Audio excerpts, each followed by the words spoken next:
Hello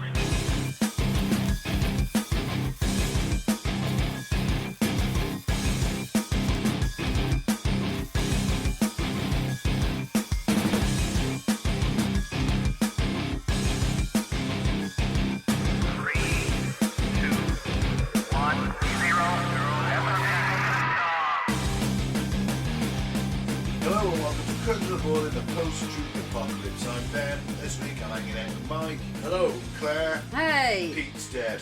Oh. No, not really. He's not really dead. What is it? His car's dead. His car's dead. There we go. Bam, bam. So Pete will be replaced by the red cushion in the corner of the sofa. Already talking more sense. Yeah. No, I prefer the cushion. Well, either way, it's just the three of us, and we're going to do the USS Indianapolis, or the deadliest shark attack in history. Which was both. It's both things. It can be both. It's a doozy. It's more than fucking doozy. Jesus. It's a run up to dark Christmas, isn't it? It is, and I think this will actually come out after Christmas, but yeah. either way, it's a double. It's a double special. It's a double header. All right, so let's thank some new returning listeners, and then we'll get into it. Algiers in Algeria, Orizaba in Mexico. That's Mexico, isn't it? Yep. Yeah, cracking. Algiers in Algeria, I don't know one. Antalya in Turkey, Rotterdam in Holland, Istanbul in Turkey, Mansfield in the UK, Helsinki in Finland, The Hague. Isn't that where they do the war crimes trials? Sweet. Some lawyers probably listen to us going, what the fuck's this? Boardman in the US, Ashburn in the US, Council Bluffs and Des Moines in the US, Worcester in the UK, Dublin, Ireland, Falkenstein in Germany, and Iguape in Brazil. Nice. Thanks for listening. Yep. Much appreciated. As always, tell a friend, tell several friends. Do what I do and just put us into their phone and say, there you go, you subscribed now. Oh yeah, whenever I say I do a podcast... Make sure you know these people before you do it. No, just their phones on the just street. go up to people and do it. That's what I do. It's considered charming when I do it.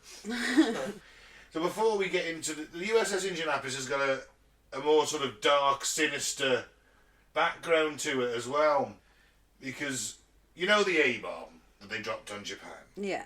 Well, they dropped two, but the first one, little boy, the uranium and bits of bomb were taken to Guam on the USS Indianapolis. And this is one of the reasons why they're alone. This was a top secret mission. A couple of crates come on board with some guards, and the captain said, you don't bother the guards, you make sure there's always two around these boxes. If this ship goes down, before you even think of getting anyone else off, those boxes come out the hold. Mm-hmm. It's got all their uranium in it for the bomb. Yeah. They haven't got any more uranium. This is all they've got at the minute. Did the men know? No, nobody knew. Not even the captain knew what was inside these boxes. Cool, you'd have to take a sneak peek, wouldn't you, Mike? No, you can get shot.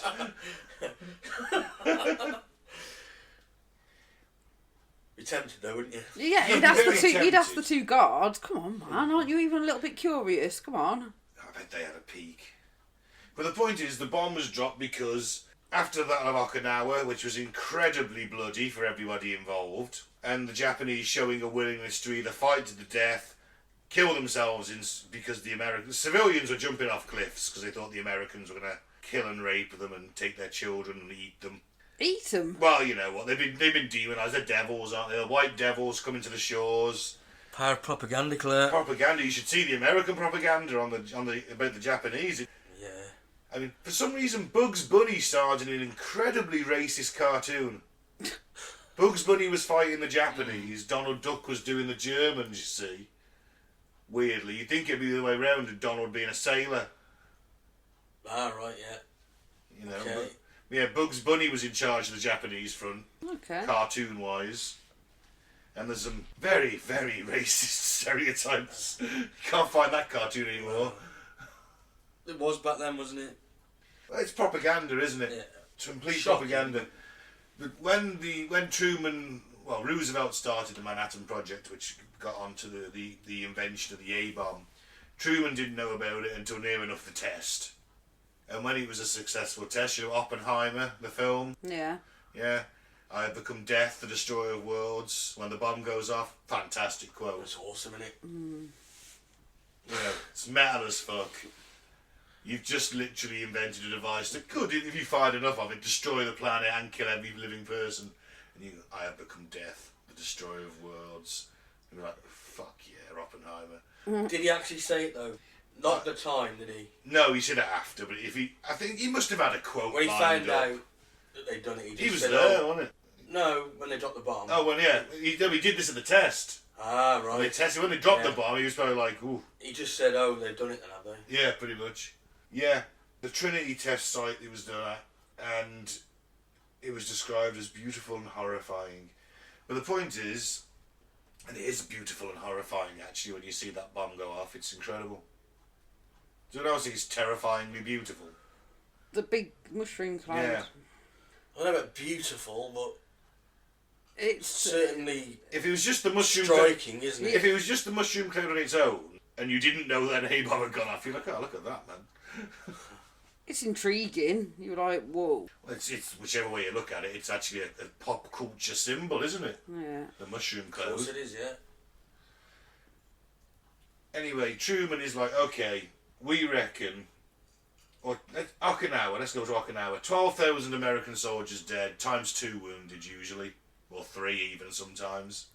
It was bloody. It's a tiny little island, but it's the last jump before the Japanese mainland. Well, the Japanese lost over 100,000. 100,000 men, you fought to the death. 100,000 men just fought to the fucking death. Very few prisoners, usually guys that were too wounded to kill themselves. Now, to invade the southern island, Japan, American forces would probably face about 350,000 Japanese troops, and how many civilians that have been called up to fight with bamboo spears against American firepower. And the US estimated that 31,000 American troops would be killed in just the first 3 days. Highest end predictions for the invasion of Japan, 1 million total casualties, dead and wounded. Plus, that's US. Well, allied. 1 million. Up to successfully invade Japan and snuff out all resistance, 1 million casualties. Because you got civilians who are just going to throw themselves at you with bamboo spears. Yeah. And I'm sorry, everyone's going to hesitate when a bunch of women and children come at you. You know, no one wants to pull that trigger, do they? Not really. But they're quite happy to go down swinging. So they think, right, we are going to drop the bomb, end the war, and then and if they don't surrender after the first one, we'll drop another one. And if they don't surrender after that, we'll drop another one. And we'll just keep going until they do surrender or there's nothing left. But to get the stuff there, you've got to ship it, and that's where the USS Indianapolis comes in. It's a fast ship, it's a veteran crew, it's been freshly repaired, it's been in several battles, captain's experienced, no armour, it's a heavy cruiser, it's meant to be fast but pack a punch. You know how ships were described as ironclad? Yeah. This was described as tin-clad. You wouldn't get me aboard that. Oh God, Not no. a chance. You'd never get me aboard any Navy ship whatsoever. Why? Because all that's separating me from that water is a fucking few inches of steel that's going to be hit by a high-impact torpedo or missile. I'd rather be on a ship than, you know, boots on the ground. Oh God, no, give me boots on the ground any day of the week. I can dig a hole deep enough and hide in it if I have to. Trouble is, if it goes wrong on the water, you're fucked, aren't you? You know, you are on top of a giant metal target. At the end of the day, that's what I've always thought. Why on earth would you just want to be sat on a 30,000 ton target? That's all you are, isn't it? You're a massive target. Yeah, they've got to be pretty accurate though, if it's shooting you, haven't they? Well, look at you. Well, you joined the Navy, didn't you? Yeah. All right, so big ship. At the time when I joined, yeah, they were pretty fucking accurate, so... Yeah, that's what I mean. It's like nowadays, it's like radar guided missiles and drones and all sorts. But then it was okay, it was gunfire, but it's still or torpedoes. I'd rather we had a gun battle than we got hit by a torpedo. I suppose. It's not going to, you know, if you torpedo, you're only going to take out, I don't know, half the ship, aren't you? I don't know. Some of them will get away, won't they? No, torpedoes are fucking lethal, aren't they? Your ship's torn off, it's going down. I know, yeah, but you got a bloody life jacket. Well, life jackets. funny you should say that. Life jackets at this point are only designed to last about 2 days. And I bet they didn't have the cover over the top. No, it was literally a life jacket. It was some foam padding that you tied around you, isn't it? These days, back then, maybe it was white or yellow for identification from a distance. These days you have like a hood that comes over the top. If you ever go into the water, it's the fuzz off the sea that'll kill you. Inhaling so much like sea, you know, sort of vape, like the fuzz. Yeah. You know, it's not like big mouthfuls of water. You'll just like, and then like sort of fill up a little bit, and then the secondary drowning will kill you. That's grim, isn't it? So now they do one with as soon as you jump in, and then you open the back of it, and there's like a hood that comes over, so with a breathing sort of hole in it, but it stops. Yeah. Oh, really? Stops any of the, you know, little bits of water, particles of water. Then you have them little floating inflatable boats with the hoods over as well. Yeah. Not like back in the day when it was just a rowboat. You might have had inflatable boats at this point, actually. Well, you would have had inflatable boats, but still, 9 times out of 10, it was like a wooden rowboat, wasn't it? That was your lifeboat. So, delivers the bomb to Tinian Island, 1,500 miles south of Japan. This uranium is what's going to be Little Boy. This is going to be the bomb that's dropped on Hiroshima, and the crew had no idea what the mission was, only knew that it was heavily guarded and they were going somewhere in a big hurry. 76 hours after departure, she's in Pearl Harbor, refueled, restocked, and got underway again without any crew allowed to leave the ship. In less than 10 days after leaving San Francisco Bay, the Indianapolis dropped anchor at Tinian Island and her mystery cargo was offloaded for delivery to the 509th Composite Group, a squadron of B-29 Super Fortress crews and their planes, who were training for their, quote, special mission over Japan, even though they didn't know what it was. I can't remember the name of the pilot of the Enola Gay off the top of my head, but he was like given the highest gallantry award immediately the second he got off the plane. Like, here you go, here's a medal, everyone gets the medal. The next guy who did it, the bomb was called Boxcar. No one did anything, he just landed and off they fucked. That was it. But the first guy was like, yeah, I'll drop them all if you want me to. It's like the second man on the moon, isn't it? It's like, yeah. Your thunder's been stolen. That's it. I was the second man on the moon. Oh, good for you, mate. You weren't the first, though, were you? If you ain't first, you're last. So, Captain McVeigh, in charge of the Indianapolis, received new orders to join Task Force 95, a massive assembly of the US military at Leyte Island in the Philippines to prepare for the invasion of Japan. And though relieved to be rid of their top-secret cargo, the crew of the Indy had no idea of the fate that awaited them while crossing the 1,300 miles of the Philippine Sea alone. You think it's a bit of instant karma? It does seem that way, doesn't it, in a weird way. But then again, they're innocent in this technically. They don't know what they transported. No, you got a point. But they did transport, instrument of mass death. What was he condemning Hiroshima? Thousands of people. Yeah, you're looking at least like 100,000 people in Hiroshima, aren't you? I think 70,000 killed, and yeah, it was. Well, next year we'll do that. The anniversary. That will be 80 years. 80 years. 80 years we've been living in fear of that mushroom cloud. Trying to mark it with an episode. Sword of Damocles that hangs over our heads. And I sleep soundly at night, still. Not giving a fuck. Because no one's mad enough to do it. I hope not. Oh, fuck yeah. Wish I had your confidence. Yep. Military industrial complex really runs things, and if everyone dies in a nuclear war, who's going to buy their shit? Yeah, but like I said, it just takes one madman, doesn't it? Yeah, It's deterrence. Whoever, it doesn't matter. It's deterrence will hold. It will. It has. Simple as. Well, what if there's a Hitler that gets it? Then what's he going to do? Get into a nuclear arms race with the West or whoever? Just saying. Knowing that he'd receive instant, overwhelming retaliation. And it's not just one man these days, is it? You know, there's all the advisors and... The shadow government. Yeah. All the oligarchs around you who are giving you the money. Yeah. They can't buy a new super yacht if they're living in a bunker. Yeah, but mishaps have happened, haven't they? They have. And the bomb's almost been launched. It's just taken the will of one guy. But it didn't launch. The cat sneezing. Chest of the show, cat sneezing. So you can hear. Anyway, on Sunday, July the 12th, having left Guam and heading west, she was spotted by a Japanese submarine, I-58, under the command of Lieutenant Commander Masashiro Hashimoto.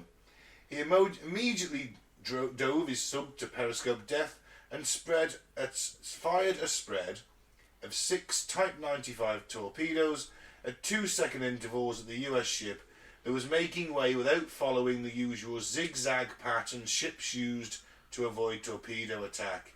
Why wasn't he doing that? Because he was told not... Well, he was basically said, you've got a clear run, go for it. And at this point, the Japanese Navy is virtually gone. It's been wiped out. What's left are little pockets here and there. A few submarines dotted about. He was incredibly unlucky. They said there's no subs in the area. So he didn't bother. So I just get there as quick as possible, because if you're zigzagging, it takes longer. Yeah. But to be fair to Hashimoto, when he was called to the inquest after the war, he said it wouldn't have mattered if he was zigzagging or not. I fired 6 torpedoes in this spread. I'd have hit him anyway. Yeah. So sometimes speed has an advantage on its own. Yeah. You know, and I think the Indy can do something like 25 knots, which is about 25 miles an hour-ish, top speed. It's not bad for a ship that size, let's face it. Back on the Indianapolis, the 2 explosions rocked the vessel. One sailor reported looking forward, and it appeared the bow was gone. The ship listed heavily to starboard and sank in 12 minutes. Now, when we say sank, it didn't stop and sink. There was... The momentum of the ship carried it going forward. So it's breaking up, it's sinking as it's going in. People are jumping off the ship, they're getting diced by propellers. When the torpedo hits, it hits sort of in the engine room area. That's hot steam blasting into people, flash burns. There's sloughing going on. Sloughing? Sloughing of the skin, because it's steam burns. Oh. So you're degloving if someone touches you. Your face is being melted. Right. Still want to be on the ship, Claire. Well, you're praying for the water to come in at that point, aren't you? At that point, I want to be behind the bit of hull that the torpedo hits, and I'm just vaporised instantly. Yeah. That's where I want to be in this scenario. People are getting off. They do send out a really hasty call for help, because they don't even... It's happening that fast, they can't even work out where they are. Right. So they're like, come quick, we're sinking. SOS, we're sinking. Come quick, we're sinking. This is the USS. But I heard that they continued to send it as long as they could. They did, but they didn't work out where they were in time. They couldn't give them coordinates. Well, it was fucking ignored anyway. Well, it was, or not listened to. Can you believe it? So the crew had a complement of 1,197 souls on board. 300 went down with the ship, with the other 897 men going into the sea. Many were severely burned and injured. Others were covered in oil and feared the fire would consume them. Very few had time to gather life jackets and launch lifeboats. Because they weren't listened to. It's top secret, isn't it? They're on a top secret mission. Well, I heard that they were just ignored.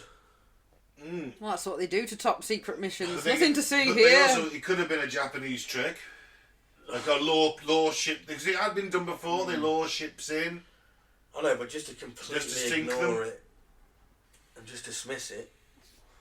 Another officer who listened to the call was drunk and didn't respond. Oh, fucking hell. Now, the crewmen huddled together in groups to help each other stay afloat as their first night in the water began at approximately 11:30 p.m. So it's fucking dark as well, which is even worse because you've got to do all this shit in the dark.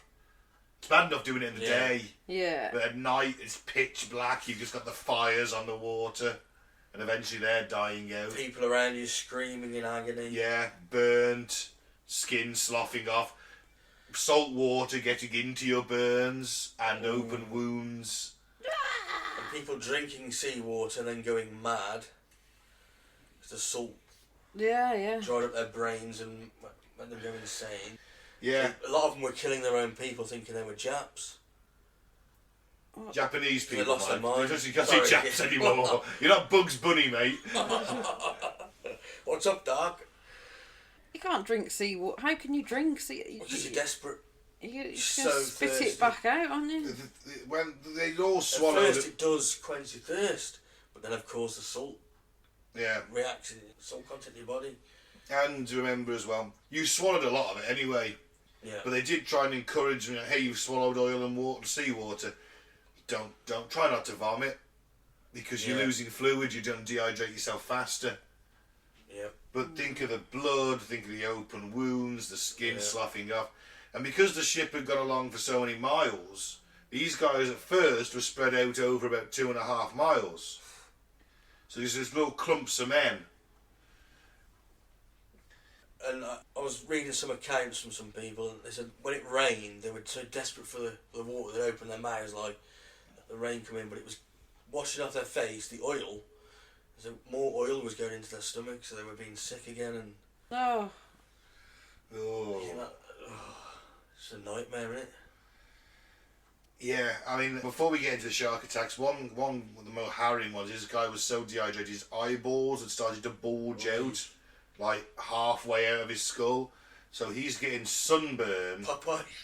on his bare eyeballs, but he's so dehydrated, his exposed eyeballs, sunburn, the sun is beating down, but his tongue is so swollen he can't even scream for help. Oh. Well, who would help you? Because everyone else is just there doing, you're just listless, aren't you? You're just floating there. Oh. And this is where the problem is that the sharks turn up. That's all you need, innit? That's all you fucking need. Well, They came in large numbers, attracted by the scent of blood in the water. Feeding frenzy.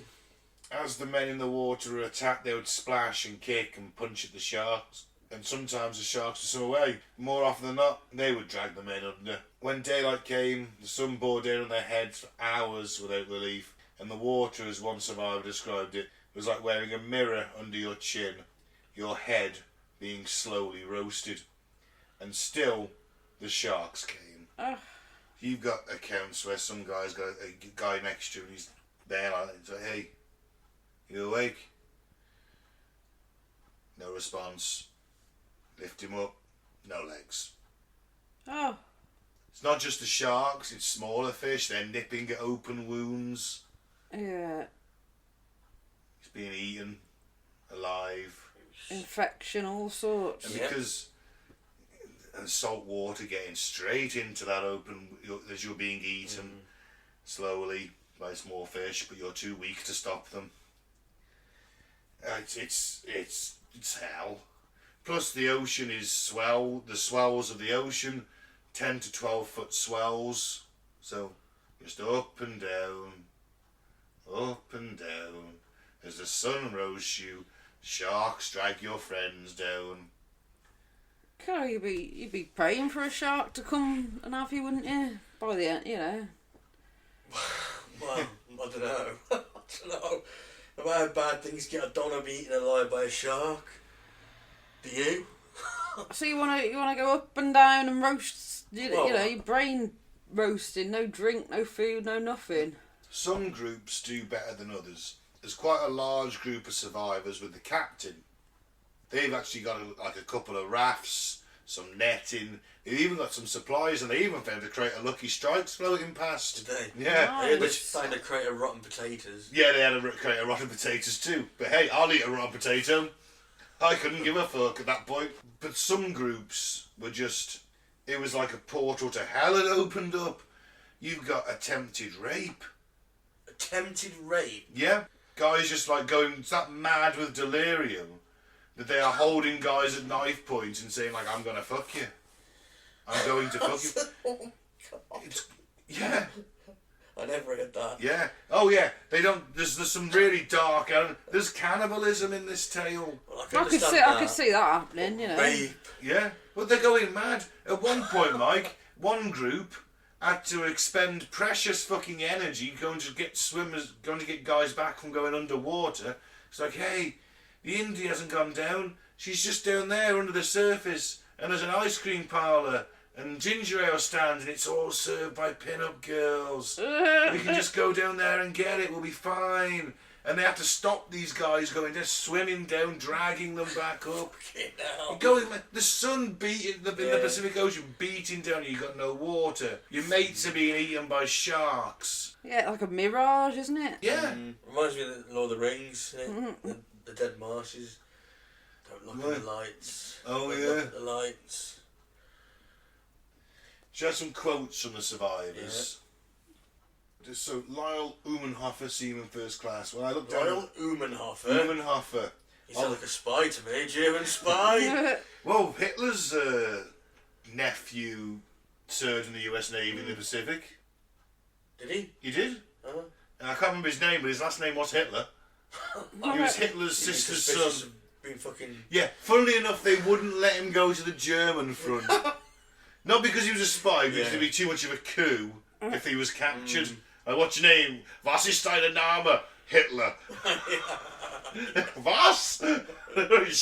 Probably for his own safety, in all fairness. Or you thought he was taking the piss. Yeah. Oh, I am really Hitler. I am Hitler. Eddie Hitler. Eddie Hitler. So, he was covered in oil, and he says, I was covered in oil, and the first instinct is to get away from it, you know, because it catches fire, and then you're really in trouble.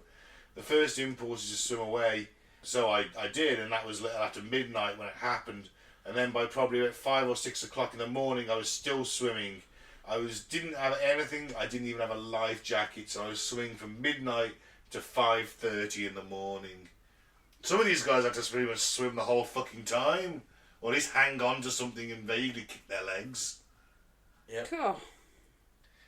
Some people tried to swim to the Philippines, which is over 500 miles away. Fuck. Granville Crane, machinist mate, second class. Men began drinking salt water. So much that they were very delirious. In fact, a lot of them had weapons like knives. And they'd be so crazy they'd be fighting amongst themselves and killing one another. And then there were others that, like I said, they saw the Indy down there. There's giving it fresh water and food. And they'd either swim down and the shark would get them or their friends had to go and grab them. Shit. Some groups did better than others. Some lost the plot completely. That's where you had the cannibalism, the attempted rape, the murder. Some groups kept their shit together, usually where the officers are present. Especially Captain McVeigh, who was a calm... he was a very competent commander, he was very respected. You wouldn't eat him, would you? Well, the captain. No. Oh, the sharks might. If they had a couple of like the lifeboats and that, like, they could work with something, couldn't they? He was in a group that was better off than most as well, to be fair. Eugene Morgan, boatswain's mate, second class. All the time the sharks never let up. We had a cargo net that had styrofoam things attached to keep it afloat. There were 15 sailors on this, and suddenly 10 sharks hit it, and there was nothing left. This went on and on and on. You're helpless. You don't know. You could be next. It's a lottery, isn't it? Yeah. You could literally be floating. You see these fucking dorsal fins in the water coming towards you. You're just like, fuck, trying to scare it away. That's the best thing you can do. It's all you can do. Just hope that it doesn't pick you. God. Well, this is it, and you could be what there. I'd do is I'd surround myself with dead bodies. Feed them. And when the sharks come in, they grab all the dead bodies, and then you can just replace it with another one. You're like in a protective sphere then. What do you do when you run out of dead bodies, Mike? You're not running out of dead bodies, Claire. You are not running out of dead bodies. It's one thing that you are plentiful of in this fucking scenario. If not, he'll kill them himself. Yeah. That's it. You look half dead, mate. I wouldn't kill him. I'd say, you know, you want to come and... You want to come and be a human shield for me? I'll tell him that. Hey, buddy, you with the said fat there's- ass. The safety numbers. You with the fat ass, come over here. Yeah.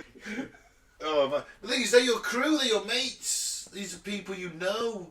You know, you're next to him. Shit, but he's dead. And just like all of a sudden, you can see a body go down, and then over there, another man will go down, and you're like, "Fuck, am I next?" Must have been fucking horrific. 5 days on it. They were found on the 4th day, and then it was like by the 5th day, all the guys are out. No food. Well, little food if you're lucky.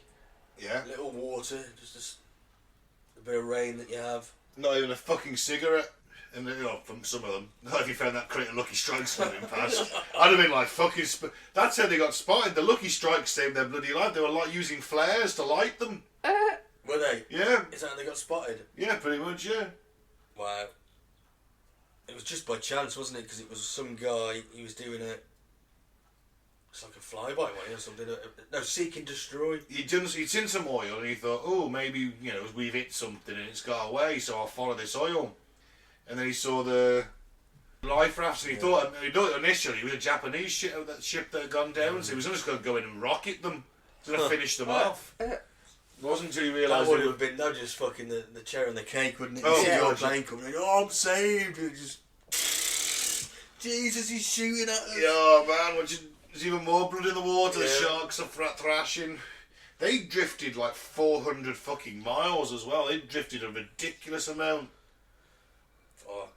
Not 400 miles. That does seem like a bit.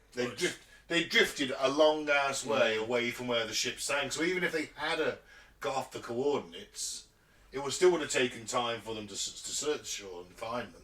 If they hadn't ignored the fucking distress signal, they could have probably saved most of them people. It just shows you how expendable we are to them. Oh, yeah, What listen. shit do they? It's ignoring it. I don't know. They could have thought it was a Japanese trick. I go for that because it was a commonly done thing. Well, But- send a plane out. Yeah, one well, plane. yeah, but there's thousands of ships, possibly tens of thousands of ships at this point in the Pacific in the Allied force, I know, but you know and the this ship just going down is. But you know this ship is meant to be there. It's meant to be there at that point in time because that's what its mission is in one place to the other. Yeah. You know it's meant to be there. It's sending you a distress signal from that position. Only a certain amount of people know, though. And maybe, the person... They know where the ship is because there's the radar, No, they don't know where the ship is. don't they? No. They know. They know. Someone must know that it's going from A to B. Someone would know that this ship, the Indianapolis, is set off from here, and it's going to come to here. It should be here. Let's say Tuesday. Even when it was late, they still didn't. No, they just tore it off the board. Yeah. Oh, it was just late. It could be late, it could have been hit, it could have been caught up in a storm, anything could have happened. It could have had mechanical failure, it could be floating out there.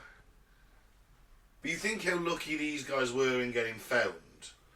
Just remember that this scenario has probably happened dozens, if not hundreds of times throughout mankind's little journeys across the oceans of this world. Yeah. How many times, I mean, it's literally a 1 in a million chance these guys were found. How many times weren't they found? How many times have they not been found? That's a sobering thought. Cool. It's mental, isn't it? That's why I don't like the sea. It's why you'd never get me on in the Navy. No chance. Obviously, this was brought back to people's attention by the film Jaws, Classic. where Quint is the shark hunter, effectively, isn't he? He doesn't like sharks because he was on the USS Indianapolis in the film. That's part of his character. You know, There's a little speech and he's on the boat and they're getting pissed. And they're showing each other their scars, aren't they? Yeah. Remember? And he's like, oh, you never beat this one. It's his big scar. And then he tells them the story of the Indianapolis. Have you seen it? Have you seen Jaws? Yeah, everyone's seen Jaws. I'm just making sure. 1,100 men went into the water. 300 came out. This is part of his speech. Sometimes when that shark looks... I can't do the accent for this long. I'll read it normally. Sometimes that shark looks right at you, right into your eyes, and the thing about a shark is he's got lifeless eyes, black eyes, like a doll's eyes. When he comes at you, he don't even seem to be living till he bites you. And then those black eyes roll over white, and then you hear that horrible high-pitched screaming. The ocean turns red, and despite all your pounding and your hollering, those sharks come in, and they rip you to pieces. That's good in the end, mate. Yeah, Right. I got into it. Yeah. You know, by the end of that first dawn, lost 100 men. I don't know how many sharks there were. Maybe 1,000. I do know how many men they averaged. They averaged 6 an hour. Fuck. Thursday morning, Chief, I bumped into a friend of mine, Herbie Robinson from Cleveland. Baseball player, bosun's mate. I thought he was asleep. I reached over to wake him up. He bobbed up down in the water, like he was a kind of top upended. Well, he'd been bitten in half below the waist. Yeah. Brilliant scene in the film. But yeah, it really does give you an impression of the horrors, doesn't it? Oh God, it's you wouldn't. It's not an experience I'd ever want. And the PTSD obviously you gave these guys.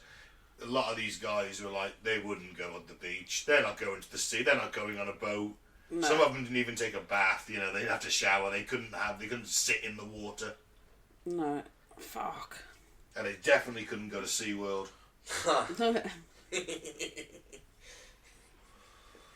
And then he claims one final victim years later, Captain McVeigh.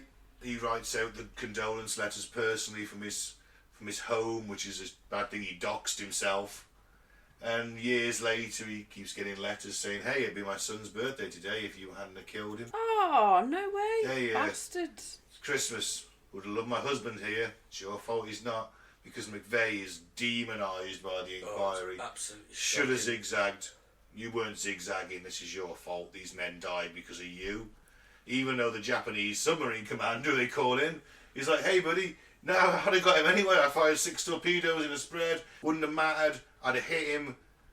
You know, and the Japanese torpedoes were designed to crack open battleships. A cruiser like the Indianapolis, you sort of ripped the bow off. It ripped the ship in two. Yeah. You know, it's shocking. It's like they wanted to but escape, anyway, isn't it? To fucking They deflect needed- from their embarrassment. They needed a scapegoat, and sadly he killed himself. He shot himself in the head. 1968, he shot himself. But in 2000, he was posthumously exonerated. Which means that I love it when they do that when you're dead. Really means a lot. It's a nice story last year that happened. This kid, high school kid, was doing a project on the Indianapolis, Right. and he got in contact with the captain of the new USS Indianapolis, which is a fast attack submarine. So Showbone never hurt anybody. And they basically took it to Congress and said, "Look, this guy was wrong with what happened, and you should exonerate him." And they did. They got him exonerated posthumously, which is nice, but at the same time a little bit too late. Yeah. Better late than never, though, innit? Oh yes, that's the story of the USS Indianapolis. Well, we forgot about the. Did we talk about the guy who landed on the sea and saved them? Well, that's true. On the morning of August 2nd, a Lockheed PV-1 Ventura, flown by Lieutenant, I'll say it American, Wilbur Chuck Gwynn. How come Sticks in everybody... your craw, that, doesn't it? It does, yeah. Fuck it, I'm going to say it's Lieutenant Wilbur Chuck Gwynn. Pronounce it properly, Americans. It's called a lieutenant because they stood on the left-hand side of the fucking line. Simple. Nobody else in the world gives a shit. I do. Speak the kings, Mike. Speak the fucking kings. My dad stopped eating Snickers because they really? changed the name from Marathon, so I can believe Ben all the way here. You say speak the kings. They didn't want to speak the kings, that's why they broke away. No, Mike, it was a bunch of rich dudes who didn't want to pay tax. Let's not dress it up any more than that. That's true, yeah.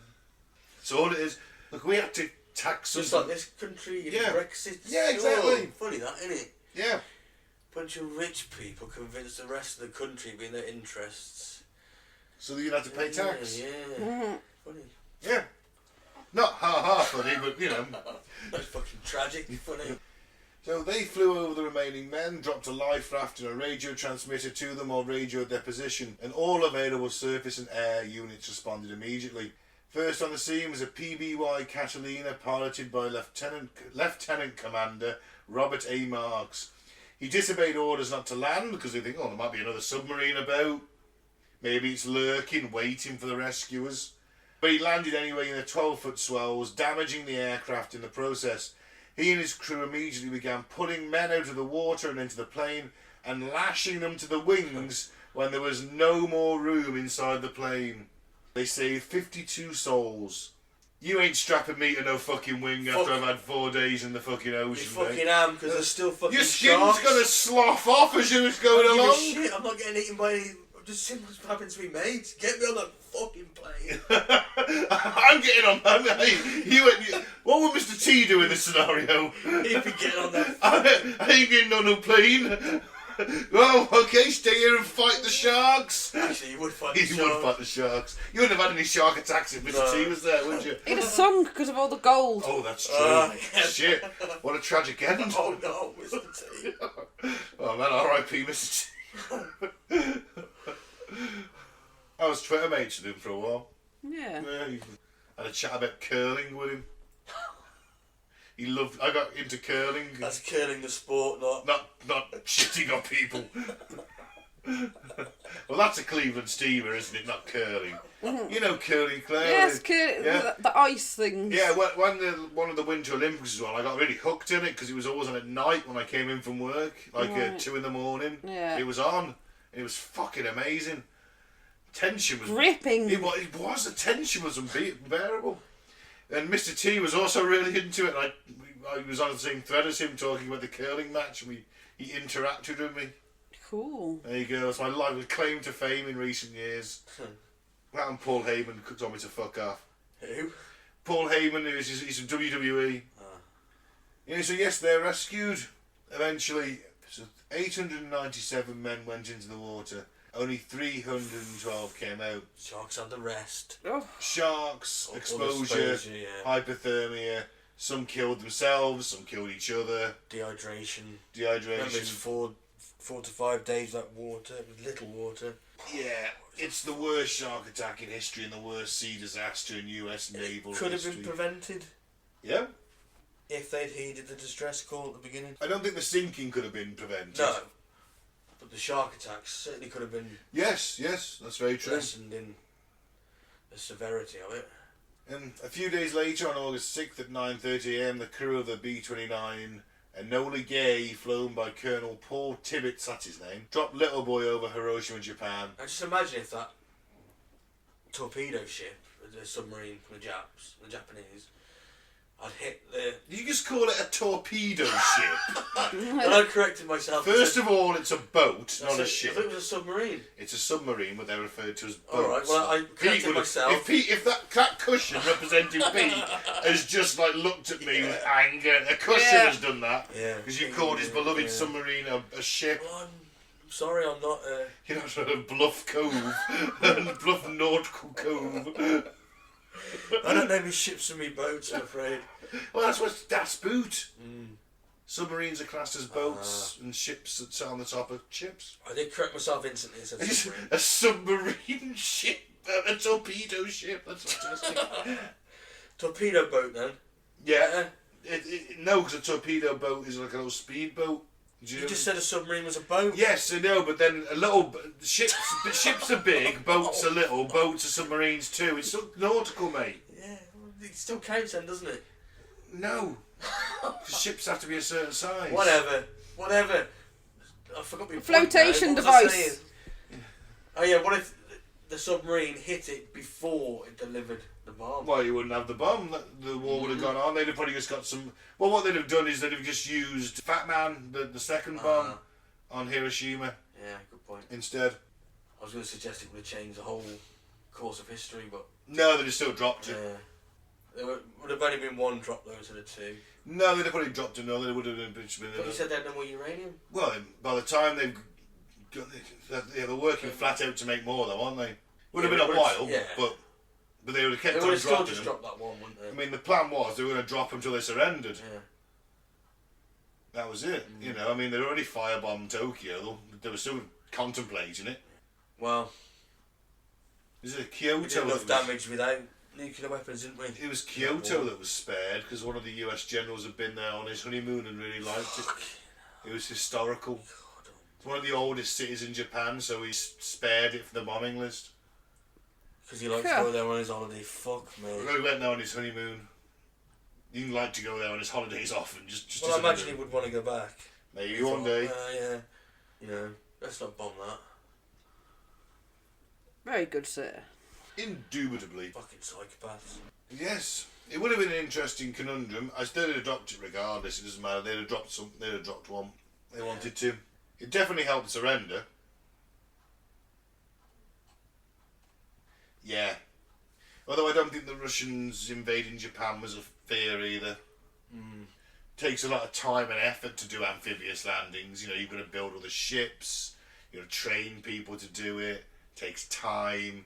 By the time they'd have done that, then they'd have just got another bomb. So, War is hell. That's why we should try and avoid it at all cost. what's it good for? Well, lots of things, isn't it, sadly, in this economy. Stimulating the economy. Advances in medicine. Yeah. Advances in science. Yep, jobs. Jobs.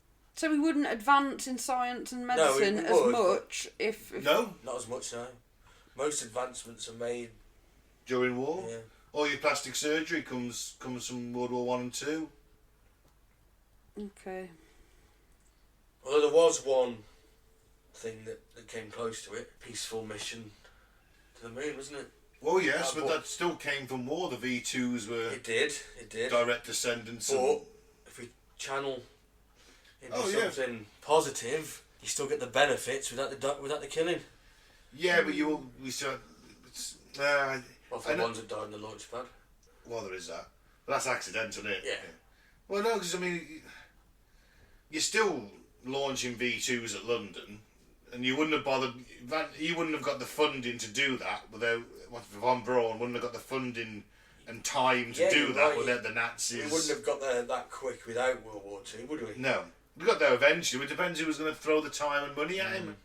Remember, they spent billions of Reichsmarks on their rocket program, and they should have been making more tanks and ships and And guns. would the Americans bother to go to the moon if it weren't for the Russians in the Cold War? Oh, that's the other thing, isn't it? But then you haven't got to have a World War II, because if you don't have World War II, you don't get rockets technology advancing as quick, do you?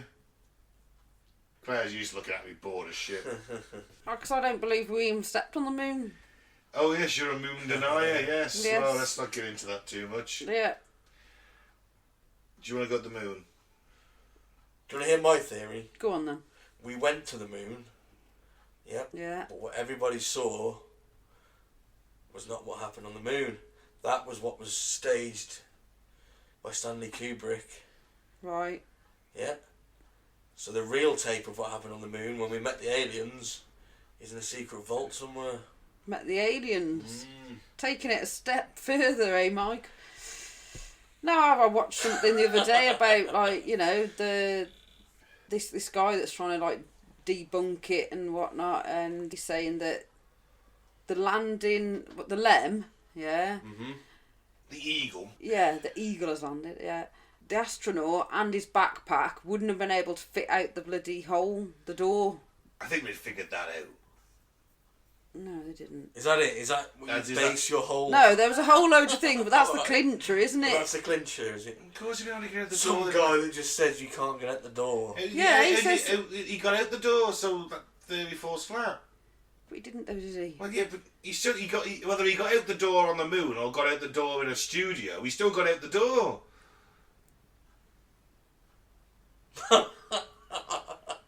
No, but we didn't see him get out the door. You do? You do, don't you? I don't know, I can't remember. I'm sure you do. I'll have to show you the whole, you know, point you in the direction of this whole Please don't. I'm sure my brain will melt. hour and a bit. Oh, God. He's a scientist guy. Doesn't I'm matter. sure he was bumped off as well. That just adds to it, Mike. That adds to it. Oh. You know what, Claire? Was he bumped off or did he accidentally kill himself because he's an idiot? No, I'm not having it.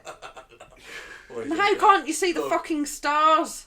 Of course you could see the stars. Because it's flash photography. Stars get whited out in the flash. It's talking about the video, I think. Oh. Okay. What about that laser on the moon that they work out the distance to and from, and that's how we We've do been the tides? We've been back. We were back loads. We went back in like the 70s and that, and Well, there was they played 11, golf on the 12, moon, didn't they? They've even left it. 14, 15, 16, 17. There was like 7-man missions. And since then, the Chinese have been up, and They didn't even the like- Indians, haven't they? They didn't land men though, did they? They just landed Yeah. probes. Because the day that China gets to the moon I is the day believe- America decides it wants to go back again. I believe probes have been up there and sort of them landing stuff on the moon. But they, But I don't believe like we've gone up there. but they did it in stages. Do you know what I mean? So like, at first they went sort of. Well, for Apollo's 1 to Yeah. 11 were just like, okay, we're going to go So far each time, Yeah. and push the envelope And each then- time until, I forget which one had the first man, because there was people that did an orbit, did an orbit. and then the Apollo 10 didn't land on the moon. They just slingshotted round it and came back. They went to do the landing and then went back up again to show that, hey, we can take off and land. So they slingshotted round, and 11 actually touched down. So you had like from 1 to 11 going a little bit further each time, and then you had 12 which went, 13 didn't make it, hence Didn't the go. film. 14 went, 15 went, 16 went. I'm pretty sure there was a 17. Possibly an 18. No, 18 was Was cancelled. it? Because there's that found footage from Apollo 18, the secret mission. It's a, There is found footage on the internet where the astronauts find an alien ship. There's a film about it as well, but it's a horror movie. But there is they find this not fossilized, crystallized, preserved, stasis hibernation alien, and they call her the Mona Lisa because they think she looks like the painting. And then they're meant to take her back to the craft. see, I believe that happened with the first moon landing. But that was wasn't found footage. It was found. Even the bloke who uploaded it admitted he made it. And I just don't believe that footage is real footage. Okay. I can't. Well, it's not actually. That footage you're watching isn't the original footage because they lost all the original tapes. They Lost they them. taped over it.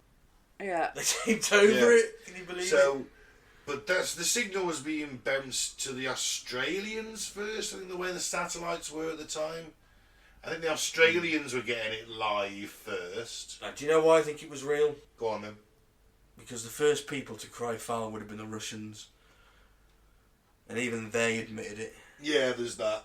Because the Russians aren't going to want to admit defeat. It's a space race. Unless and they were winning. there's a one secret world government. That's where you go. That's where your thing is, isn't it? Yeah. If it's a deep state and there's a secret one world government, Illuminati, the robes, whatever you want to call them, then okay, they get the Russians to just go, yeah, roll over. Yeah. The bit defeat. But if it's real, if what this reality we perceive of the world is real, the Russians definitely would have said, nah, mate. Yeah. Nah, because they were the only people that could confirm or deny it. Yeah. You know, they're the only guys that had the technology that was on a par with the US to say, yeah, they went, or no, they didn't. There's I think it's compelling. I think no. You're gonna have to Evidence. look at the compelling evidence of All right, we'll give Doctor it a whatever go. his I'll give it a face go. is that I Doctor, right. whatever his name is. Dr. Dead Bloke. Dr. Urka. Oh, he's a pizzeria, isn't he? Yeah. I think they do yogurt too. No, right. We started off on the USS Indianapolis and ended up in why the moon landing wasn't real. Interesting. Yes, thank you for listening. I've been Ben. Don't drink the flavour aid. Don't join a cult like believing the moon landing wasn't real. I mean, Mike, thanks for listening. Peace out. May the force be with you. And I've been Claire. Keep an open mind, but not so open that it spills out your Yours ears. is spilling! Mine's not I spilling. can see it dribbling! Would you say it wasn't a cult? The moon landing really wasn't a cult? No. Okay. So that t-shirt.